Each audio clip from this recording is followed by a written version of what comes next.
too can stay safe if you do this. When buying drugs, look out for the scratch pin on the body of the packet. Scratch out the silver-plated code to reveal a 2-digit code. Type PIN to 38353 to check if it's genuine. You will get an instant message. Example, fake. Don't use or OK original. Even before you pay. Text is free on all GSM networks. Nafdac has put the power in your hands. So, save not just money, but your life. Nafdac, safeguarding the health of the nation.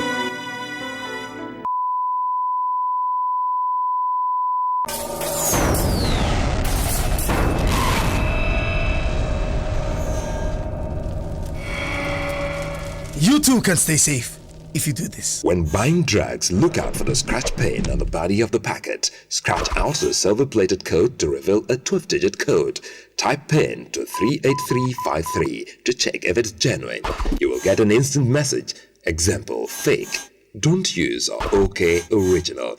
Even before you pay. Text is free on all GSM networks. Nafdac has put the power in your hands. So, save not just money, but your life. Nafdac, safeguarding the health of the nation. Hello viewers, thanks for joining me today on the program Nafdac Today. I am your regular host, Queen of Asake. Today, my guest is a seasoned pharmacist. Her name is Mrs. Adeline Osakwe.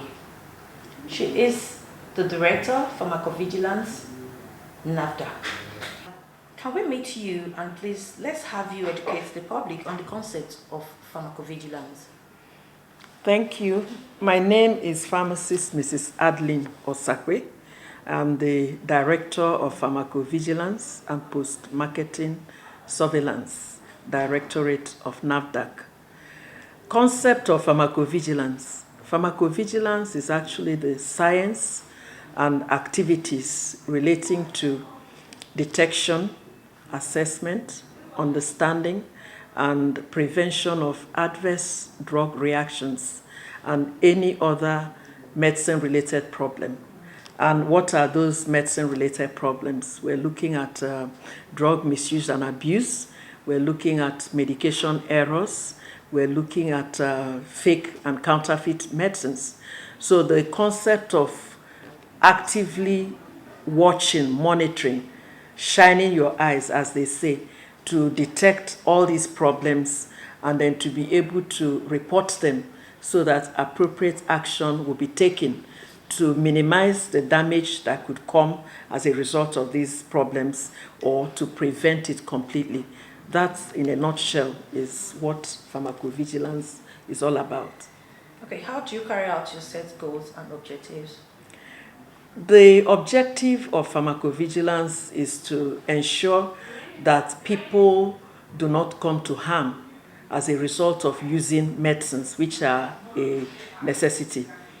We look out for collaboration with the various stakeholders.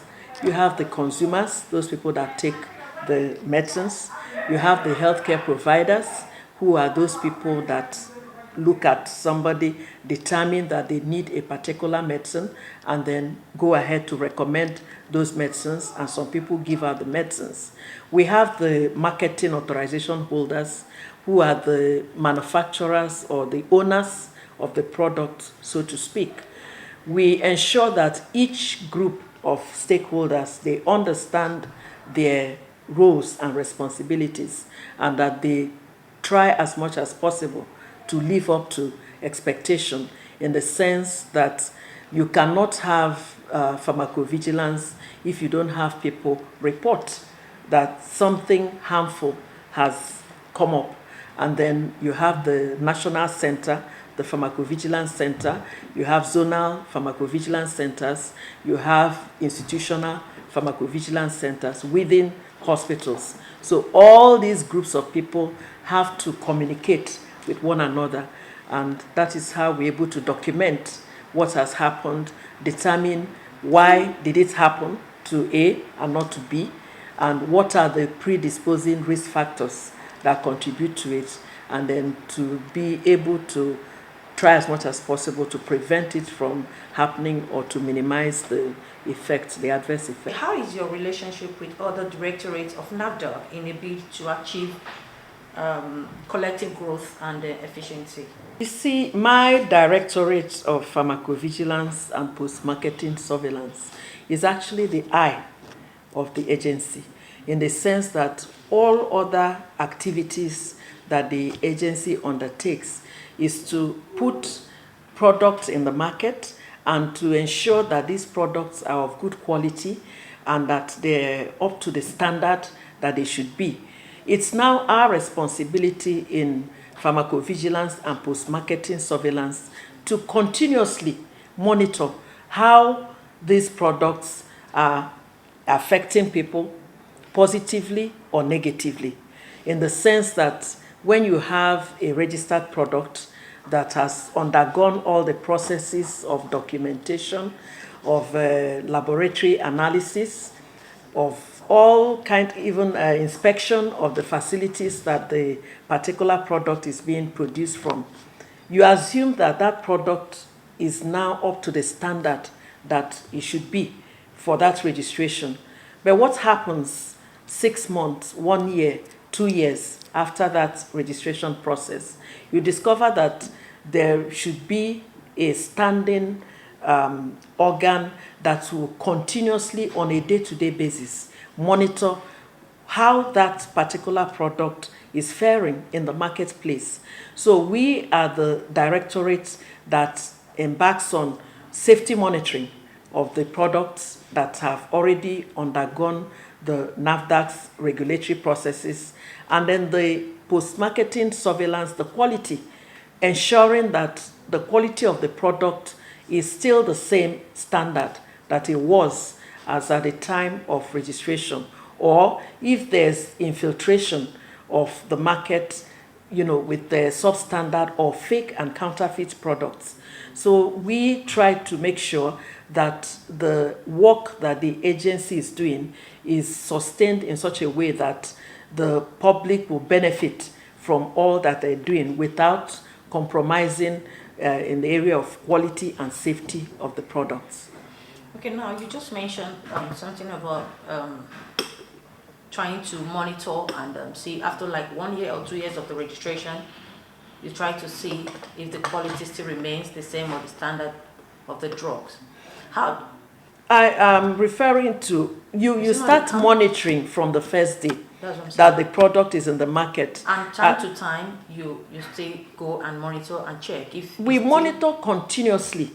That's on a day-to-day basis. We're just looking at that when a product is initially put on the market, the tendency is for the owner of the product to consistently put the correct foot forward, in the sense that the product is up to the standard. But sometime down the line, like 6 months, 1 year, you discover that maybe the standard, the quality standard is no longer the same. So you in post-marketing surveillance would have to be going out, sampling some of those products, purchasing them, taking them to the lab to see whether they're still maintaining the same level, the same standard that they were as at that time. And then also, if, for instance, a particular product is doing well in the market, the tendency is for counterfeiters to try and duplicate that product in the market so that they would benefit from the work of a particular person. So our challenge is to ensure that whenever that happens, that we're able to detect it with the assistance of the owner of the product, because the post-marketing surveillance is not just a Nafdac activity. It's an activity of all stakeholders, the owners of the product, the Nafdac as a regulatory authority, and then also the consumer who, if they had been using a particular product over a period of time and they discover that maybe this doesn't quite look right, it's not exactly the same as it was when they were using it, it's their responsibility to let Nafdac know that this product, they suspect that the product could be a fake or a substandard product. We'll take a short break now. We'll be right back. Don't go away.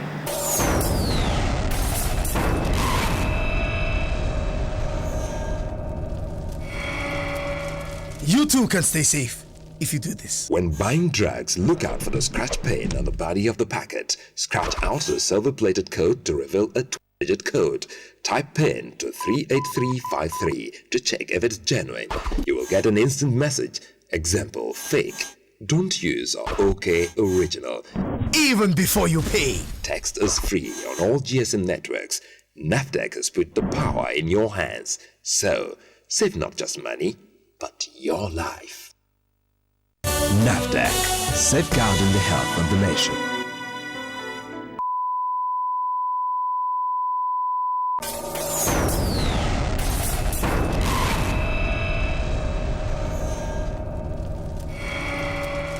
You too can stay safe if you do this. When buying drugs, look out for the scratch pin on the body of the packet. Scratch out the silver-plated code to reveal a 12-digit code. Type PIN to 38353 to check if it's genuine. You will get an instant message. Example, fake. Don't use or OK original. Even before you pay. Text is free on all GSM networks. Nafdac has put the power in your hands. So, save not just money, but your life. Nafdac, safeguarding the health of the nation. Welcome back. If you're just joining us, the program is Nafdac Today, and my guest has been pharmacist Mrs. Adeline Osakwe. She's the director of Pharmacovigilance, Nafdac, and we'll be talking about issues surrounding drugs in the country. Sit back as the program continues. We would like to know the strength of Nafdac in the rural areas when you have people buy drugs and this drug is fake, that is not, or probably is fake or not still substandard, still the same. So how is Nafdac, because a lot of people complain that in the rural area, Nafdac is concentrating only on the city, the urban area. So how do you react to that? You know, Nafdac, as at now, Nafdac has offices in all the states. Now, each state you have the local governments. The fact that they're physically present, the office is situated in the capital of the state, does not mean that there is no activity in the rural areas.